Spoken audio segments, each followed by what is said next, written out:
우리 다시 가게 해줘. 우리의 삶이 거기에 있다고.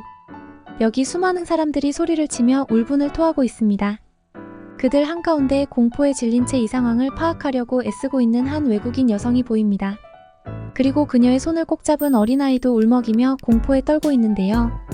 과연 그들 사이에 무슨 일이 있었던 걸까요? 오늘의 사연 시작합니다. 비행기 창밖을 내다보니 방콕의 거대한 도시 풍경이 눈에 들어왔습니다. 이 위에서 바라본 건물은 작은 장난감 블록처럼 보였고 거리는 가느다란 선으로 가로지르고 있었습니다. 안녕하세요. 제 이름은 아멜리아 로버트슨이고 하버드 대학교의 교수입니다. 저는 국제관계라고 불리는 여러 나라가 어떻게 협력하는지에 대해 가르치고 있습니다. 하지만 지금은 제 직업에 대해 생각하고 있지 않았어요. 저는 태국으로 떠나는 가족 휴가에 들떠 있었거든요. 제 옆에는 11살 딸 라일라가 가만히 앉아있지 못했습니다. 창문에 얼굴을 대고 신기한 듯 눈을 크게 뜨고 있었습니다. 라일라는 한국에서 입양되었지만 어렸을 때부터 저희와 함께 지냈어요. 아시아 여행은 이번이 처음이라 라일라가 무척 신나하는 게 느껴졌습니다. 엄마, 코끼리를 볼 수 있을까요? 라일라가 활짝 웃으며 저를 향해 물었습니다. 저는 저도 모르게 미소를 지었습니다. 그러길 바란다, 얘야. 제가 말했다. 하지만 이 여행은 다른 문화와 국가가 어떻게 협력하는지를 배우는 여행이라는 것도 잊지 마세요. 라일라는 고개를 끄덕였지만 제 수업보다 코끼리가 더 신나는 것 같았어요. 괜찮았어요. 라일라는 겨우 11살이었으니까요. 제 반대편에서는 남편 톰이 서류를 보고 있었습니다. 그는 모든 것을 계획하는 것을 좋아했고 우리 일정을 마지막으로 확인하고 있었어요. 톰은 변호사로 일하기 때문에 항상 세부 사항에 대해 매우 신중합니다. 비행기가 하강하기 시작하자 저는 설렘과 긴장이 뒤섞인 기분을 느꼈습니다. 새로운 곳을 방문할 때는 항상 이런 기분이 듭니다. 배우고 볼 것이 너무 많지만 잘못될 수 있는 일도 너무 많으니까요. 하지만 저는 그런 걱정을 뒤로 미루고 앞으로의 모험에 집중했습니다. 저는 라일라의 손을 꼭 잡고 비행기에서 내렸습니다. 방콕의 공기는 따뜻하고 약간 끈적끈적한 느낌이 들었습니다. 낯선 냄새가 코를 가득 채웠습니다. 톰이 우리 뒤에서 여행 가방을 끌며 걸어왔습니다. 드디어 가족 휴가를 위해 이곳에 도착했습니다. 수완나품 공항은 천장이 높고 빛이 많이 들어오는 거대한 공항이었습니다. 하지만 뭔가 이상한 느낌이 들었습니다. 예상보다 많은 사람들이 있었고 많은 사람들이 당황하거나 혼란스러워 보였습니다. 무슨 일이죠? 톰이 라일라의 손을 꼭 잡고 물었습니다. 저는 주위를 둘러보며 상황을 파악하려고 노력했습니다. 잘 모르겠어요. 하지만 분명 뭔가 잘못된 것 같아요. 라고 말했습니다. 가방을 찾으러 긴 복도를 걸어가던 중 이상한 점을 발견했습니다. 사람이 너무 많았어요. 수완나품과 같은 큰 공항이라고 해도 예상했던 것보다 훨씬 많았어요. 마치 천둥 번개가 치기 직전인 것 같은 긴장감이 느껴졌어요. 공항의 메인 구역에 들어서자 제 눈을 믿을 수가 없었어요. 공항이 사람들로 꽉 찼어요. 여행 가방에 앉거나 벽에 기대거나 심지어 바닥에 누워있는 사람들까지 사방에서 볼 수 있었습니다. 많은 사람들이 피곤하고 걱정스러워 보였습니다. 저는 잠든 아기를 안고 있는 한 여성과 아무것도 하지 않은 채 멍하게 앉아있는 한 노인을 보았습니다. 소음이 너무 커서 귀가 아팠어요. 사람들이 소리를 지르고 울고 있었습니다. 무슨 말인지는 알아들을 수 없었지만 그들이 화가 났다는 건 알 수 있었어요. 안내방송이 스피커를 통해 계속 흘러나와서 모든 것이 더 시끄러워졌습니다. 라일라는 제 손을 더 세게 움켜쥐었습니다. 엄마, 무서워요. 라일라가 속삭였습니다. 왜 이렇게 사람이 많아요? 저는 고개를 숙여 라일라의 눈을 바라보았다. 나도 모르겠다, 얘야. 하지만 함께 알아낼 수 있을 거야. 그냥 아빠랑 엄마랑 가까이 있어, 알았지? 우리는 공항을 가로지르는 수많은 긴 줄 중 하나에 합류했습니다. 무슨 일인지 빨리 알 수 있기를 바랐습니다. 기다리는 동안 저는 주변 사람들의 말에 귀를 기울이려고 노력했습니다. 영어가 조금씩 들렸습니다. 되돌아갔다. 경고 없이. 모든 것을 잃었다. 몇 시간이 지났습니다. 발이 아팠고 톰과 라일라가 얼마나 지쳤는지 알 수 있었습니다. 하지만 앉거나 쉴 곳이 없었습니다. 우리는 계속 줄을 서서 조금씩 앞으로 나아가야만 했습니다. 마침내 한참을 기다린 끝에 공항 직원에게 도착했습니다. 그녀는 매우 피곤해 보였지만 친절하게 미소를 지었습니다. 오래 기다리게 해서 정말 죄송합니다. 그녀가 말했습니다. 영어는 잘했지만 영어가 모국어가 아니라는 것을 알 수 있었습니다. 오늘 큰 문제가 생겼어요.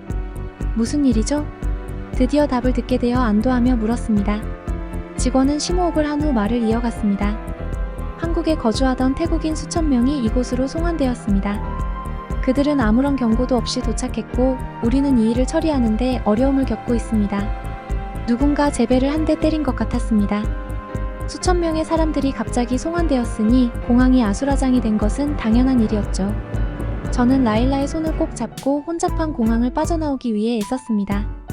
걱정하는 목소리, 우는 아이들, 머리 위. 스피커에서 흘러나오는 시끄러운 안내 방송 등 소음이 압도적이었습니다. 공기는 무겁고 답답했으며 슬픔과 혼란으로 가득 차 있었습니다. 톰은 가방을 메고 우리 뒤를 바짝 따라 걸으며 주변의 모든 상황을 주시했습니다. 라일라는 무슨 일이 일어나고 있는지 이해하려고 주위를 둘러보며 눈을 크게 뜨고 있었습니다. 저는 그녀의 작은 손이 제 손을 꽉 쥐는 것을 느낄 수 있었습니다. 걸으면서 저는 우리 주변에서 펼쳐지는 이야기들에 주목할 수밖에 없었습니다. 한 줄의 좌석 근처에서 한 젊은 여성이 여행 가방에 앉아 있는 것을 보았습니다. 검은색 긴 머리에 주름진 티셔츠와 청바지를 입고 있었습니다. 웃고 있는 아기 사진을 들고 있는 그녀의 얼굴에는 눈물이 흐르고 있었습니다. 저는 그녀를 바라보며 마음이 무거워졌습니다. 저 아이가 한국에 남겨진 그녀의 아이가 아닐까 하는 생각이 들었습니다. 그녀에게서 멀지 않은 곳에서 백발의 인자한 눈빛을 가진 한 노인이 전화를 걸고 있었습니다. 오래된 폴더폰의 버튼을 누르는 그의 손은 떨리고 있었습니다. 그는 길을 잃고 외로워 보였고 어떻게든 도와주고 싶었습니다. 한 무리의 젊은이들이 낮은 목소리로 이야기하고 있는 옆을 지나쳤습니다. 그들은 걱정스럽고 속상해 보였습니다. 그중 한 명인 키가 크고 검은 머리가 짧은 남자가 모든 것이 사라졌다니 믿을 수 없어요. 이제 어떻게 해야 하죠? 그의 친구들도 그와 마찬가지로 걱정스러운 표정으로 고개를 끄덕였습니다. 저는 그들이 한국에서 잃은 일자리에 대해 이야기하고 있다는 것을 깨달았습니다. 우리는 자판기에서 물을 마시려고 멈췄습니다. 톰이 동전을 찾는 동안 저는 근처에 있는 한 중년 여성을 발견했습니다. 그녀는 휴대폰으로 누군가와 통화를 하고 있었는데 그녀의 목소리에는 슬픔이 가득했습니다. 아이들을 두고 떠나야 했어요. 그녀가 말했습니다. 제가 몇 년 동안 돌봐온 아이들이에요. 이제 그들은 제 가족이나 마찬가지예요. 저는 그녀가 한국에서 보모로 일하고 있었을 거라는 생각이 들자 목이 메어지는 것을 느꼈습니다. 라일라가 제 소매를 잡아당기며 제 주의를 다시 그녀에게로 돌렸습니다. 엄마, 이 사람들은 왜 이렇게 슬퍼요? 그녀가 작은 목소리로 물었습니다. 저는 딸 옆에 무릎을 꿇고 복잡한 상황을 설명할 간단한 단어를 찾으려고 노력했습니다. 사람들이 때때로 더 나은 일자리를 찾기 위해 고향을 떠나는 것에 대해 이야기했던 거. 기억나? 제가 말을 시작했습니다. 라일라는 진지한 표정으로 고개를 끄덕였습니다. 이 사람들이 그랬어. 그들은 좋은 일자리를 찾아 자신과 가족을 위해 더 나은 삶을 살기 위해 한국으로 갔지. 그런데 왜 다시 돌아와야 했나요? 라일라는 혼란스러움에 이마에 주름을 잡으며 물었습니다. 저는 심호흡을 했습니다. 사람들이 다른 나라에 살려면 일정한 규칙을 따라야 해. 그들은 그곳에 있어도 괜찮다는 특별한 서류가 필요하지. 이 사람들은 그런 서류가 없었기 때문에 한국에서 허가 없이 살고 있었고 그래서 태국으로 돌아온 거야. 라일라의 눈이 커지면서 이해가 되기 시작했습니다. 아, 그렇군요. 그녀가 부드럽게 말했습니다. 그래서 그분들이 슬퍼하는 거예요. 정든 집을 떠나야 했으니까요. 맞아, 제가 그녀의 손을 부드럽게 꽉 쥐며 말했습니다. 그들에게는 매우 힘든 상황이겠지. 다시 걷기 시작하면서 우리는 저마다의 상실과 불확실성에 대한 이야기를 가진 더 많은 사람들을 지나쳤습니다. 한 무리의 여성들이 서로를 위로하며 옹기종기 모여 있었습니다. 어떤 사람들은 화를 내며 서류를 작성하고 있었고 어떤 사람들은 의자에 앉아 멍한 표정으로 허공을 응시하고 있었습니다. 갑자기 큰 목소리가 소음을 뚫고 들려왔습니다. 안내 데스크 근처에서 한 30대 남성이 소리를 지르고 있었습니다. 그의 얼굴은 분노로 붉어졌고 눈에는 눈물이 가득했습니다. 내 삶이 거기 있었어요. 그가 외쳤습니다. 직장, 친구, 모든 것이 다 있었어요. 어떻게 우릴 이렇게 돌려보낼 수 있죠? 주변 사람들은 고개를 끄덕이며 동의했고 일부는 그를 응원하기도 했습니다. 공기의 긴장감이 점점 더 강해지는 것을 느낄 수 있었습니다. 톰은 우리에게 더 가까이 다가가서 일이 잘못되면 우리를 이끌 준비를 했습니다. 저는 수완 높은 공항 한복판에 서서 가족을 곁에 두고 긴장감 넘치는 상황이 눈앞에서 펼쳐지는 것을 지켜보고 있었습니다. 추방당한 한 남자의 분노에 찬 외침은 이제 막 잦아들었고 그 뒤에는 섬뜩한 정적이 흘렀습니다. 마치 공항 전체가 숨을 죽이고 다음에 무슨 일이 일어날지 기다리는 것 같았습니다. 갑자기 차분하고 권위 있는 목소리가 긴장감을 뚫고 들려왔습니다. 저는 그 목소리의 출처를 보려고 고개를 돌렸고 장시간 비행에도 불구하고 흠잡을 데 없이 정장을 차려입은 나이 지긋한 신사가 나타났습니다. 은빛 머리를 단정하게 빗어 넘긴 그의 눈에는 연민과 결연한 의지가 섞여 있었습니다. 여러분의 좌절감을 이해합니다. 그는 조용한 터미널을 뚫고 쉽게 들리는 목소리로 군중을 향해 말했습니다. 저도 한국에서 일하고 있었습니다. 하지만 우리는 불법 체류자였다는 사실을 기억해야 합니다. 한국은 법을 집행할 모든 권리가 있습니다. 국제관계학 교수인 저는 이민 정책과 국가, 주권에 대한 이 즉흥적인 교훈이 제 눈앞에서 펼쳐지는 것에 흥미를 느끼지 않을 수 없었습니다. 저는 사람들의 시선이 노신사에게 집중되는 것을 지켜보았고 그들의 분노는 마지못해 받아들이는 듯한 표정으로 바뀌었습니다. 그 남자는 신중하고 사려 깊은 목소리로 말을 이어갔습니다. 한국은 지난 수십 년 동안 놀라운 성과를 이뤄냈습니다. 한국은 근면과 혁신, 법 존중을 통해 번영하는 국가를 건설했습니다. 우리는 이것으로부터 배워야만 합니다. 저는 한국의 경제 기적에 대해 제가 했던 강연을 떠올리며 무의식적으로 고개를 끄덕였습니다. 강의실에서 이러한 개념에 대해 토론하는 것과 현실에서 그 의미가 눈앞에 펼쳐지는 것은 전혀 다른 일이었습니다. 노신사는 화를 내는 대신 이 교훈을 태국에 접목해서 기회를 창출하기 위해 노력하자고 말했습니다. 저는 공항을 둘러보며 그의 말이 어떤 영향을 미치는지 관찰했습니다. 긴장감이 사라지고 사려 깊은 배려가 느껴지는 분위기로 바뀌고 있었습니다. 고개를 끄덕이는 사람들, 눈물을 닦는 사람들, 조용히 대화를 나누는 사람들이 보였습니다. 사람들 속에서 멀어질 때 제 소매를 잡아당기는 느낌이 들었습니다. 저는 아래를 내려다보니 라일라가 호기심에 눈을 크게 뜨고 있었습니다. 엄마, 규칙을 지키는 것이 왜 그렇게 중요한가요? 라일라가 물었습니다. 저는 이 교훈적인 순간에 감사하며 라일라 옆에 무릎을 꿇었습니다. 규칙은 모두를 안전하게 지키고 공정성을 보장하는 데 도움이 된단다. 저는 라일라의 어린 마음을 위해 복잡한 개념을 단순화하려고 노력하며 설명했습니다.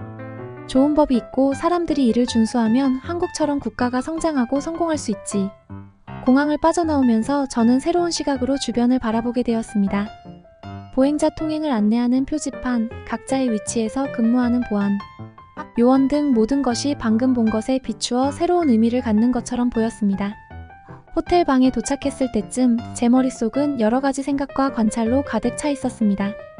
톰이 짐을 풀고 라일라가 방을 둘러보는 동안 저는 창가에 서서 번화한 방콕 거리를 바라보았습니다. 저는 제가 보고 있는 모습과 제가 알고 있는 한국의 모습을 비교하지 않을 수 없었습니다. 두 나라 모두 최근 역사에서 중대한 도전에 직면했지만 그 길은 극적으로 달랐습니다. 한국은 법치주의와 경제 발전에 대한 헌신으로 세계 무대의 선두에 서게 된 반면 태국은 풍부한 문화와 자연의 아름다움에도 불구하고 여전히 거버넌스와 경제적 격차 문제로 어려움을 겪고 있었습니다. 엄마, 라일라의 목소리가 제 생각을 깨뜨렸습니다. 태국도 언젠가는 한국처럼 될 수 있을 거라고 생각하세요? 저는 딸의 통찰력에 감탄하며 그녀에게 고개를 돌렸습니다. 그럴 수도 있지, 라일라. 저는 신중하게 말을 고르며 대답했습니다. 모든 나라마다 고유한 여정이 있지만 우리는 모두 서로에게서 배울 수 있단다. 그것이 바로 국제관계를 공부하는 것이 중요한 이유 중 하나지. 오늘 공항에서 본 광경들이 계속 머릿속을 맴돌았죠. 방은 따뜻한 노란빛으로 밝혀져 있었고 벽에는 태국의 코끼리와 사원을 그린 화려한 그림들이 걸려 있었습니다. 하지만 제 마음은 여전히 공항에 남아있는 것 같았죠. 창가에 있는 의자에 앉아 방콕의 번화한 거리를 내려다보았습니다. 자동차 경적 소리와 태국어로 대화하는 사람들의 소리가 아래에서 들려왔습니다. 톰은 항상 그렇듯이 무언가 깊이 생각할 때면 계속 움직이려 하는데 지금도 여행 가방을 풀고 있었습니다. 우리의 11살 딸 라일라는 침대에 앉아 자신의 코끼리 인형을 꼭 껴안고 있었죠. 그 아이의 표정이 혼란스러워 보여 마음이 아팠습니다. 그 사람들이 너무 불쌍해요. 라일라가 조용히 말했습니다. 그 아이의 목소리에는 걱정과 슬픔이 가득했다. 톰이 짐 정리를 멈추고 라일라 옆에 앉았습니다. 그는 라일라의 어깨를 감싸 안으며 말했어요. 상황이 복잡하단다, 꼬마 아가씨. 하지만 규칙을 지키는 것은 중요해. 그게 어려울 때도 말이야. 저는 고개를 끄덕였지만 라일라의 얼굴을 보니 여전히 이해하지 못하는 것 같았습니다. 그 아이의 이마에 주름이 잡혔는데 항상 어려운 수학 문제를 풀 때 그렇게 된다는 걸 알고 있죠. 저는 그 아이가 이해할 수 있도록 도와주고 싶었지만 어떻게 설명해야 할지 확신이 서지 않았습니다. 라일라, 들어봐. 내제가 부드럽게 말을 꺼냈습니다. 한국은 사람들이 열심히 일하고 법을 존중하기 때문에 매우 성공적인 나라가 되었어. 우리 모두 그걸 배울 수 있지. 라일라의 얼굴을 지켜보며 그 아이가 제 말을 곰곰이 생각하는 것을 볼 수 있었습니다. 잠시 후 아이가 물었습니다. 사람들이 떠나야 한다는 뜻이에요? 저는 천천히 고개를 끄덕였습니다. 때로는 그래, 제가 대답했습니다.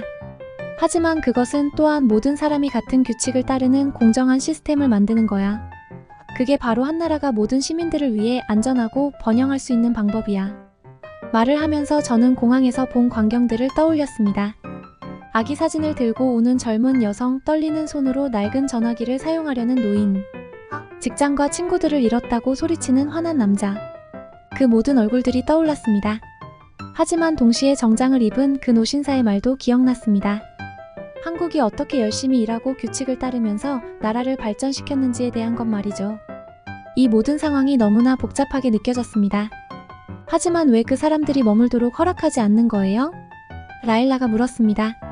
그들은 돌아온 게 너무 슬퍼 보였어요. 저는 라일라를 이해하면서도 진지하게 바라보았습니다. 그렇게 보이는 건 알아, 제가 말했습니다. 하지만 이렇게 생각해보자. 우리 집에 모든 사람이 자기 물건을 정리해야 한다는 규칙이 있다고 해봐. 만약 누군가가 계속 그 규칙을 어긴다면 규칙을 지키는 다른 가족들에게 공평할까? 라일라가 잠시 생각하더니 대답했습니다. 아마도 그렇지 않을 거예요. 나라도 마찬가지야. 제가 계속 설명했습니다. 누가 들어와서 머물 수 있는지에 대한 규칙이 있어. 만약 그 규칙을 지키지 않는다면 규칙을 따르는 사람들이나 그 나라의 시민들에게 공평하지 않겠지. 톰도 대화에 참여했습니다. 알아, 한국이 항상 지금처럼 성공적인 나라였던 건 아니야. 그들은 나라를 발전시키기 위해 정말 열심히 노력했어. 교육, 기술, 그리고 모든 사람이 법을 따르도록 하는데 집중했지. 저는 잠시 생각에 잠겼습니다. 그래서 그들이 규칙을 엄격히 지키는 게 나라를 더 좋게 만드는데 도움이 된 거구나. 톰이 고개를 끄덕였습니다. 맞아. 그리고 이제 한국은 다른 나라들도 돕고 있어. 아직 발전 중인 나라들에게 도움을 주고 지식을 나누고 있지. 우리가 계속 이야기를 나누면서 저는 더 큰 그림이 보이기 시작했습니다. 이건 단순히 규칙에 관한 것이 아니었죠. 모든 사람이 성공할 기회를 가질 수 있는 나라를 만드는 것에 관한 거였습니다. 태국도 언젠가 한국처럼 될 수 있을까요? 라일라가 호기심 가득한 눈으로 물었습니다. 저는 톰과 눈을 마주쳤죠. 가능성은 있어, 제가 대답했습니다. 모든 나라는 자기만의 길이 있지만 한국의 성공에서 배울 점들이 분명히 있을 거야.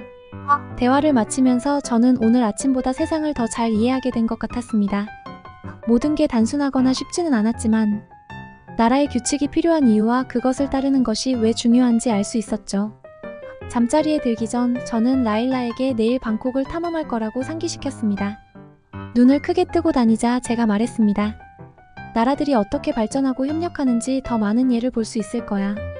그날 밤 라일라를 침대에 눕히면서 저는 우리 휴가가 예상치 못한 방향으로 흘러간 것을 되돌아보았습니다. 단순한 가족 여행으로 시작했던 여행이 라일라뿐만 아니라 저에게도 심오한 배움의 경험이 되었습니다. 학업을 할 때는 추상적인 개념과 이론을 다루는 경우가 많았습니다. 하지만 오늘 저는 이민 정책의 인간적인 면모, 경제개발 전략의 실제 영향력, 한 국가의 운명을 결정하는 법치의 힘을 보았습니다.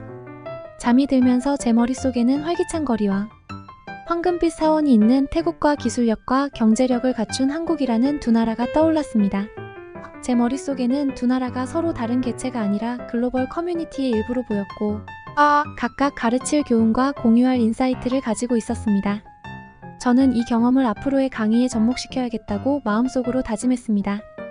교과서나 학술 논문에서는 완전히 담아낼 수 없는 국제관계의 개념이 실시간으로 펼쳐지는 것을 목격하는 것은 뭔가 강력한 힘이 있었습니다. 마침내 잠이 찾아왔을 때 저는 새로운 목적의식을 느꼈습니다. 교육자로서의 제 역할이 새로운 의미를 갖게 되었습니다. 저는 단순히 학생들에게 세계에 대해 가르치는 것이 아니라 미래의 복잡한 국제 정세를 헤쳐나갈 미래의 외교관, 정책, 이반자, 세계 시민을 양성하는 데 도움을 주고 있었습니다. 그 순간 저는 이 예상치 못한 발견의 여정과 진보, 법, 그리고 서로 연결된 세계의 복잡한 테피스트리에 대해 우리 모두에게 가르쳐준 소중한 교훈에 대해 감사했습니다. 태국에서의 시간은 빠르게 지나갔습니다. 아직도 저는 태국 공항에서 있었던 일들이 아직도 머릿속에 생생했습니다. 호텔 방 창밖을 내다보니 치앙마이의 북적이는 거리가 활기를 띠는 것이 보였습니다. 길거리 음식 냄새가 아래에서 올라오는 바람의 배에서 으르렁거리는 소리가 들렸죠. 라일라는 코끼리 인형을 껴안고 여전히 잠들어 있었다. 저는 우리 휴가가 계획했던 것과 얼마나 달라졌는지 생각했습니다. 사원과 코끼리를 보는 대신 국가가 어떻게 협력하는지, 때로는 협력하지 않는지에 대해 많은 것을 배웠습니다. 아침 식사 후 저희는 치앙마이를 둘러보기 위해 밖으로 나섰습니다. 치앙마이는 방콕과는 정말 달랐어요. 더 오래되고 더 평화로운 느낌이 들었습니다. 저희는 와프라싱이라는 아름다운 사원을 방문했습니다. 황금빛 건물들이 햇빛에 반짝반짝 빛났습니다. 주황색 승복을 입은 스님들이 조용히 경례를 거닐고 있었어요. 탐험을 하면서 전에는 미처 눈여겨보지 못했던 것들을 발견했습니다. 도시의 어떤 곳은 오래되고 낡아 보이는 반면 어떤 곳은 반짝이는 새 건물이 있는 것을 보았습니다. 한 학교 앞을 지나가다가 교복을 입은 태국 아이들이 웃으며 노는 모습을 보았습니다. 아이들이 행복해 보였지만 앞으로 태국이 풀어가야 할 숙제라는 생각이 드니 마음이 먹먹해졌습니다. 그날 밤 집으로 돌아가기 위해 짐을 싸면서 저는 기분이 달라졌습니다. 이번 여행은 우리가 기대했던 것과는 달랐지만 많은 것을 배웠습니다. 친절한 사람들과 멋진 음식이 있는 아름다운 나라를 보았으니까요. 하지만 한국을 불법 체류자 신분으로 송환된 공항에서 보았던 문제도 보았습니다. 저는 국가가 어떻게 모든 사람을 공정하고 안전하게 지키기 위해 규칙을 만드는지에 대해 생각했습니다. 때로는 그 규칙이 어렵게 느껴질 수도 있지만 사람들이 잘 살 수 있고 좋은 기회를 가질 수 있는 곳을 만드는 데 도움이 된다는 것을요. 여행 가방의 지퍼를 잠그면서 결심을 했습니다. 집에 돌아가면 한국에 대해 더 자세히 알아보고 싶었습니다. 라일라가 태어난 곳이라는 이유뿐만 아니라 어떻게 그렇게 성공적인 나라를 만들었는지 궁금했기 때문입니다. 저는 기념품을 조심스럽게 포장하고 있는 라일라를 바라보았습니다. 라일라, 집에 돌아가면 한국에 대해 더 자세히 알아볼래? 라고 물었습니다. 그녀의 얼굴이 활짝 웃으며 밝아졌습니다. 정말요? 그럼 정말 좋겠네요. 저희 가족은 집에 돌아갈 생각에 설레는 마음이 들었습니다. 우리의 휴가는 새로운 광경과 큰 아이디어로 가득 찬 예상치 못한 모험이었습니다. 하지만 진짜 여정은 이제 막 시작되었다는 것을 깨달았습니다. 우리는 세상과 다른 나라에 대해, 그리고 더 나은 세상을 만들기 위해 함께 일할 수 있는 방법에 대해 배울 것이 훨씬 더 많았습니다. 그날 밤 잠이 들면서 꿈속에서는 태국에 대한 이미지와 한국의 상상 속 장면들이 가득했습니다. 두 나라는 너무나도 다르지만 삶과 법 그리고 더 나은 미래를 만드는 데 중요한 교훈을 주는 나라입니다. 더 많은 것을 알아가야 하는 여정의 첫 발걸음이 되었습니다.